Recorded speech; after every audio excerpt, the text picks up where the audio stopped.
Shalom, peuple des dieux, que le Seigneur vous bénisse abondamment. C'est moi, votre humble serviteur, le pasteur Joseph Rodrigue Yalala. Je suis visionnaire de l'église Mission évangélique Puissant Ardent Niéba. Voilà, donc je viens aujourd'hui par la grâce des dieux devant vos écrans, devant vos téléphones pour vous parler d'une pensée que le Seigneur nous a mis à cœur. Et je suis sûr et certain que cette pensée va bénir quelqu'un en cette soirée et va aussi t'accorder une sagesse d'une autre dimension. Et Dieu va te bénir abondamment. N'oubliez pas que dans le royaume, nous sommes bénis au travers, nous sommes délivrés, nous sommes bénis au travers les niveaux de la connaissance de la parole que tu as. Nous sommes bénis au travers de cela.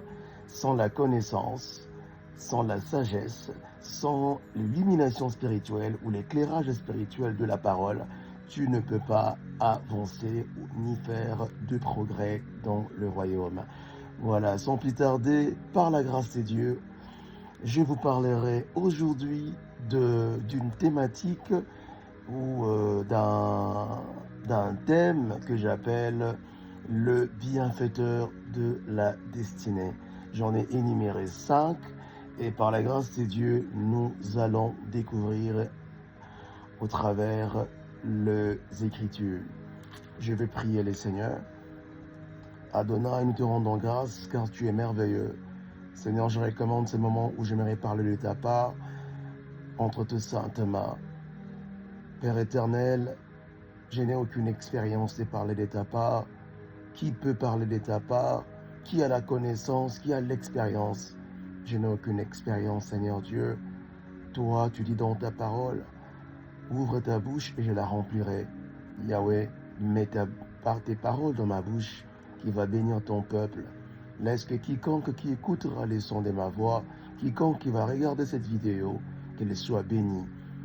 Je prie, Saint-Esprit de Dieu, viens transformer, viens briser, viens aiguiser et viens illuminer les yeux de nos esprits pour ta pleine gloire. Sois glorifié au travers de ces moments. Au nom puissant et merveilleux de notre Seigneur Jésus, j'ai prié, j'ai dit Amen.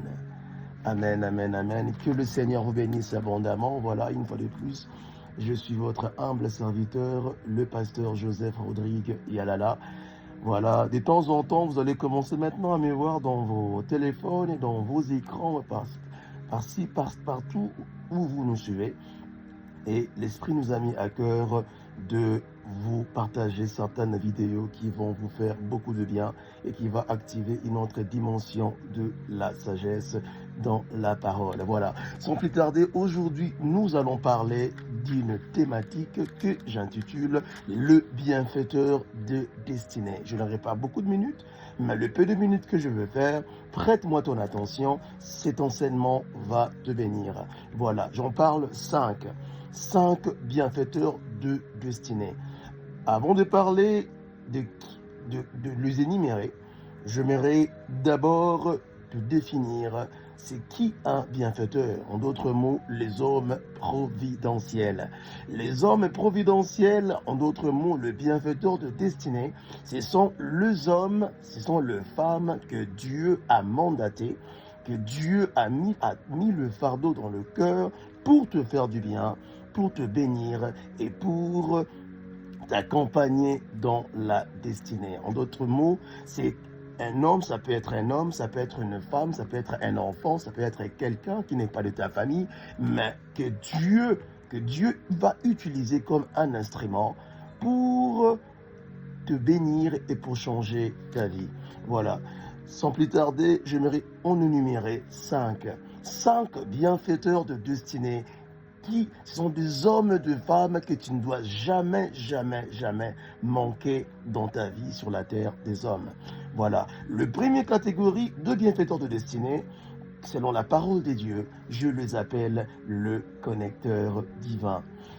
Les connecteurs divins, dans la lumière de la parole, nous allons voir l'histoire de Naaman. Naaman, c'était le général de l'armée syrienne. un grand général, vaillant, puissant, mais malheureusement qu'il avait la lèpre. Mais pendant qu'ils étaient allés dans la captivité, la Bible déclare qu'ils ont ramené une fille hébreu et on l'a détenue. Et cette petite fille-là, elle a travaillé pour la maîtresse ou la femme de Naaman. Et la petite fille hébreu, elle était sous le service de la maîtresse de Naaman. Nous allons le voir dans le livre de 2 Rois 5, 2 Rois 5, le verset 3. J'ai lu la parole du Seigneur. Je commence avec le verset 1 pour permettre la bonne compréhension. 2 Rois 5, le verset 1 à 3, j'ai lu la parole. Naaman, chef de l'armée du roi de Syrie, il jouissait de la faveur de son maître et d'une grande considération, car c'était pour lui que l'Éternel avait délivré les Syriens. Mais cet homme fort et vaillant était lépreux. Or, les Syriens étaient sortis par les troupes, et ils avaient emmené captive une petite fille du pays d'Israël, qui était au service de la femme de Naaman. Et elle dit à sa maîtresse, « Oh, si mon Seigneur était auprès du prophète qui est à Samarie, le prophète le guérirait de sa lèpre. » Voilà un peu, la lecture elle est très longue, mais je vais m'arrêter là pour vous expliquer. Voilà. Donc, la première catégorie dont je vous ai dit, c'est le connecteur divin. C'est qui un connecteur divin? Un connecteur divin, c'est un homme, une femme, ça peut être un enfant, ça peut être quelqu'un que tu connais ou que tu ne connais pas, ou un étranger.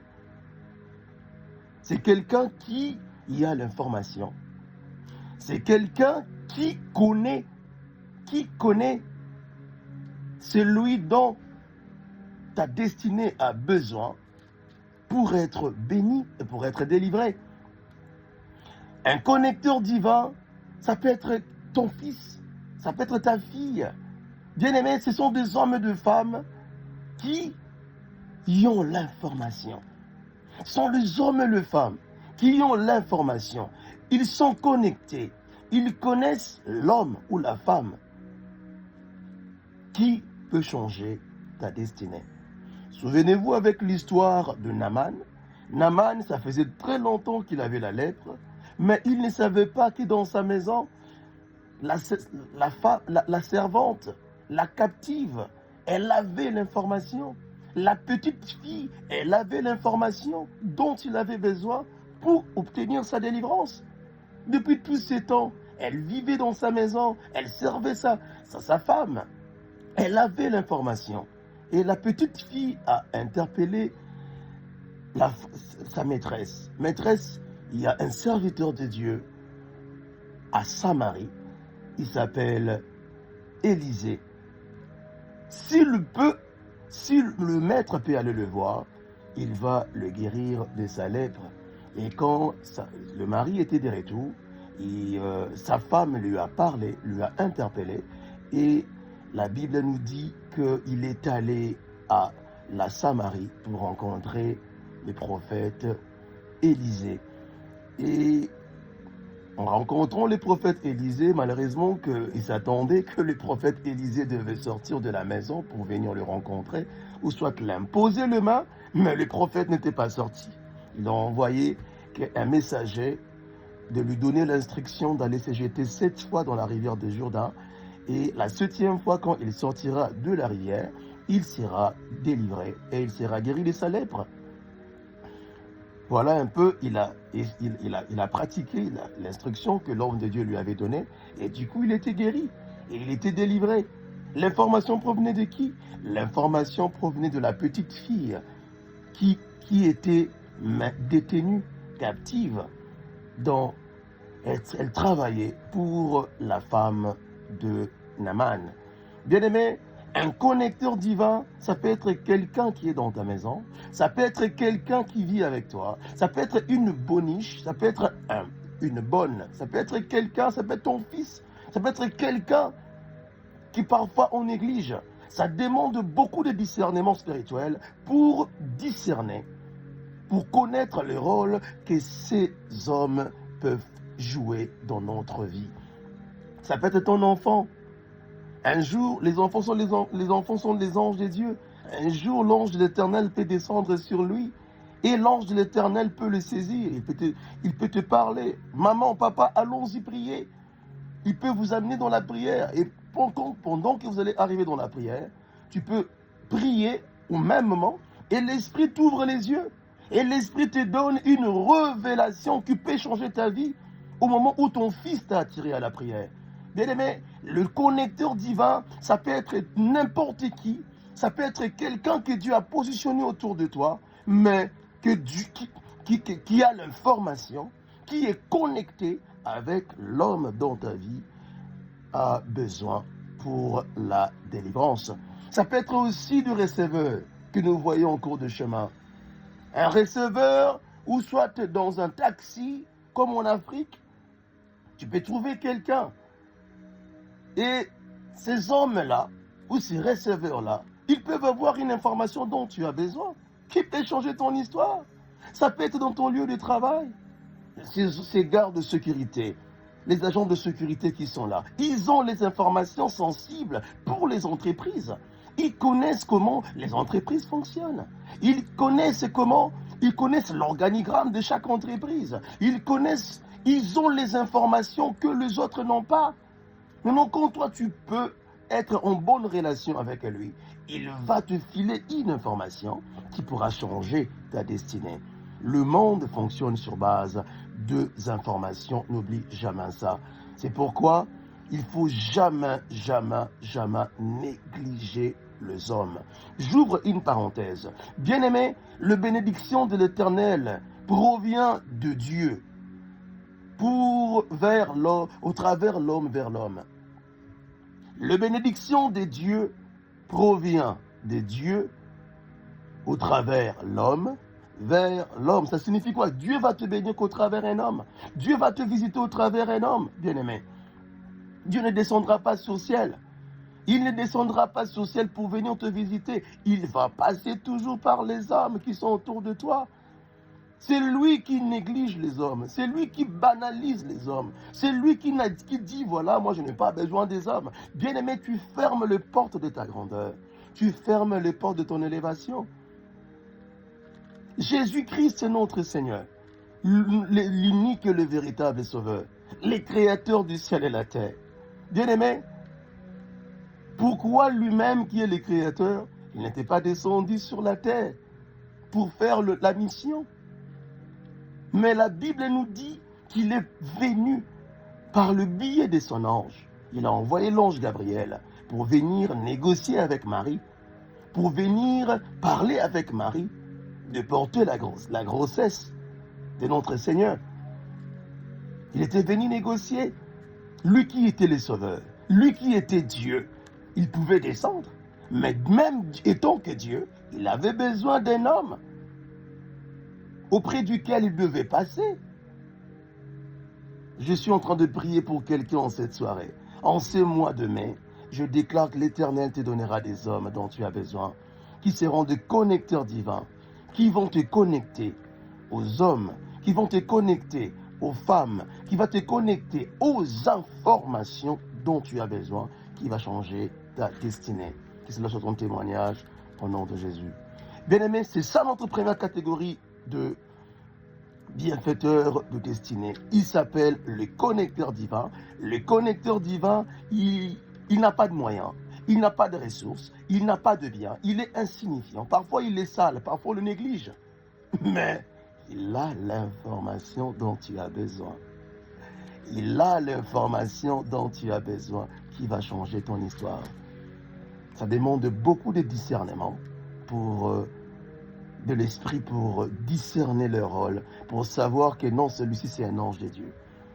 Le deuxième catégorie, bien aimé, de bienfaiteurs de destinée, je les appelle les hommes influents. En d'autres termes, les hommes de calibre, les hommes qui ont de moyens, les hommes qui sont prospères, les hommes riches.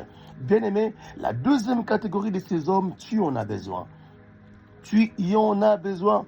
Je dis souvent que quand tu commences à banaliser les grands, Quand tu commences à banaliser les hommes qui sont riches, malheureusement que tu fermes les portes de ta grandeur. Bien-aimé, même Jésus-Christ, pendant qu'il allait à Golgotha, souvenez-vous, il était tellement fatigué. Il portait la croix. Il était très, très, très fatigué. Mais il y avait un homme qui s'appelle Simon de Cyrène. Nous allons lire cela. Nous allons lire cela. Il s'agissait de Simon de Cyrène.